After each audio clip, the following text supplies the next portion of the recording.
welcome to my channel. In this video, I'm going to be telling you exactly how to get ready for nursing school. So if you want to know all the things you need to do before you start nursing school, then please stay tuned and watch this video.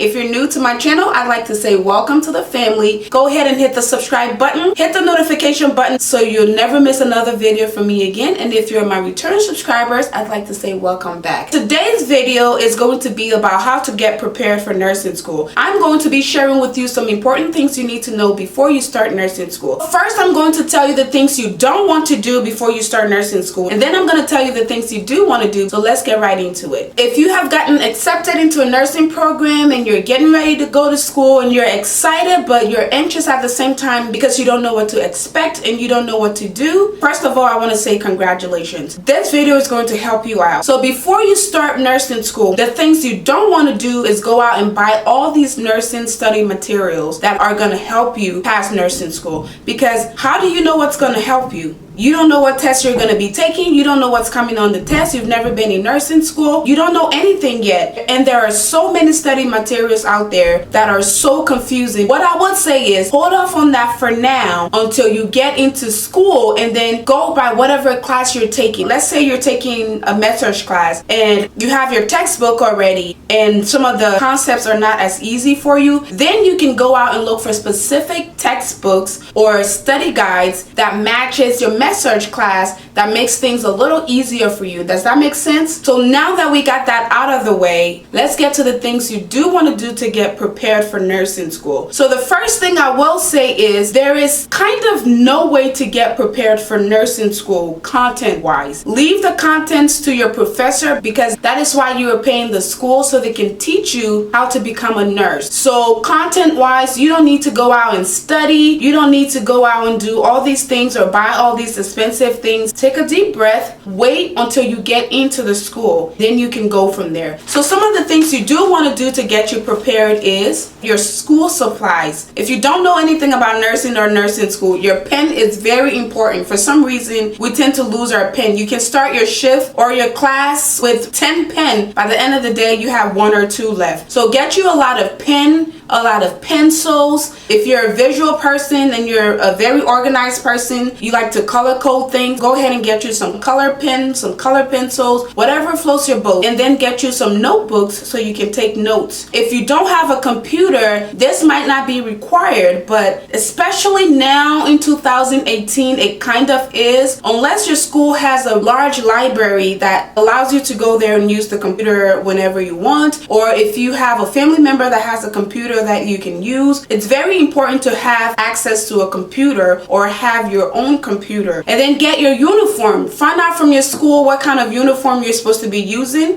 If you can afford it at that moment, go ahead and purchase your uniform. Sometimes you have to order it and it takes some time for you to get it. So go ahead and order in advance. Get you some comfortable clothes for class, because you want to be as comfortable in class as possible. This is always funny. The first few days of school, everybody looks pretty. Everybody's hair is done. Everybody's outfit is matching. By the time you're in your last semester or your last class, you don't even care what you look like anymore. As long as you're comfortable, that's all that matters. So get you some comfortable clothes, get you a pen light, stethoscope, a nursing bag where you can put all your little things for clinicals. Some schools offer that. My school offered a nursing bag with a few lab stuff in it, but things like your stethoscope, your pen light, your scissors, you have to purchase yourself. So start looking online or making plans on how to purchase those things. Make sure you have reliable transportation, because you don't want to be missing class in nursing school. Every day is important. Every concept is important. Every clinical is important. Most schools don't let you miss clinical, and if you miss clinicals, you have to make it up. And sometimes if you have to make up your clinical, that means you have to go to a different site at a different time on a different day, which gets you out of your normal routine. So better to just stay on your schedule, because if you have jobs and family, you have to work your way around that. So try not to miss class and try not to miss school. And the best way to do that is to be fully really prepare beforehand. When I first started nursing school, I didn't know what to prepare. As I've said in a lot of my videos before, I don't have a lot of friends who were nurses at the time. None of my family members were nurses, so I didn't really know what to expect. So I thought I could still live my regular life and just go to school, come home, and just everything be fine. I wish I knew then what I know now, because things would have been much better. So this is why I'm here to help you out. If you've watched this video so far and you like what you see, please go ahead and give this video a big thumbs up. If you haven't already, please go ahead and hit that subscribe button. So the second part of this getting prepared phenomenon is talking to everybody in your life. So if you're dating a new guy, if you have a new boyfriend, your husband, your family, your kids, you need to set them down and have a conversation with them, because nursing school takes a lot of your time and your energy. Sometimes you come from a clinical and you don't want to do anything, because sometimes you have to go really early. Sometimes you even have to go out of town. So that means you have to carpool with some of your friends, get a hotel, stay there for the night, and then attend your clinical. And it sounds crazy, but this really does happen. Some schools have clinical sites that are not within your residential area, so you have to travel out. And sometimes it's smart for students to join together and carpool and maybe get a hotel and stay there. So talk to your family members. Let them know that nursing school is kind of like a roller coaster. You kind of don't know what to expect, but it takes you up and down. I know when I was in nursing school, I had to go to clinical an hour and 10 minutes away. But when your clinical starts at 7 a.m., it takes you an hour and 10 minutes to get there, and you have to be there 15 minutes early. You do the math. You have to wake up super early. And then if your clinical is 8 hours or 12 hours, you have to factor all of that into it. So it kind of takes a lot out of you. So when you get home, you may not be in the mood to cook dinner. You may not be in the mood to hang out. You may not be in the mood to go for a date. Talk to the person you're dating. Talk to your husband. Talk to your kids, and make sure they're all going to be on board and supportive with this. Also, talk to your job. You need flexibility when you go to nursing school, because there's a whole bunch of people who starts with you and everybody goes at the same rate. If you can't go to class today because you have to go to work, they're not gonna wait for you. So you have to make sure you're working with a company that is understanding about your school schedule. Then you can work your work schedule around your school schedule. That way you're not missing work or school, if that's what you want to do. If you're lucky enough to be from a family where you don't have to work during nursing school, that's even better, because you can spend all your time and energy just going to school and studying. Also, talk to your friends. Let them know that just for these few years you're going to be a little late for the party bus, because if I haven't said it enough, nursing school takes a lot out of you. You're not going to be able to go out partying every weekend like you used to. You're going to be taking that time to put into your schoolwork, making sure that you get good grades so you can get out of nursing school. Again, there's really no way to prepare for nursing school concept-wise, because that's why you are paying these professionals to teach you. That part, it's up to them. They're going to give you the materials you need to facilitate your success, to take that and go home and use it for your success. Everybody says nursing school is hard. I will be the first one to tell you, yes, nursing school is hard, but at the same time, it's not rocket science. If it was so hard to the point where nobody could do it, I wouldn't be sitting here talking to you today, because when I started, I felt the same way. I was so nervous. I didn't know what to expect, especially because I didn't have any background in nursing. I knew nothing about nursing, but I still made it. It's really hard, but it's doable. You can do it. So don't you worry. Don't start pulling your hair out yet. Don't back out now because you feel like it's going to be too hard. I promise you, with the right energy, the time, and the preparation, you too will become a nurse. So that is it for this video, guys. If you guys have any questions about anything I've talked about today in this video, please go ahead and leave them in the comment section down below. I will do my best to answer them. And if you really like the video, please go ahead and give me a big thumbs up. Share the video to some of your friends who may be wanting to hear this stuff, and I'll see you guys in my next one.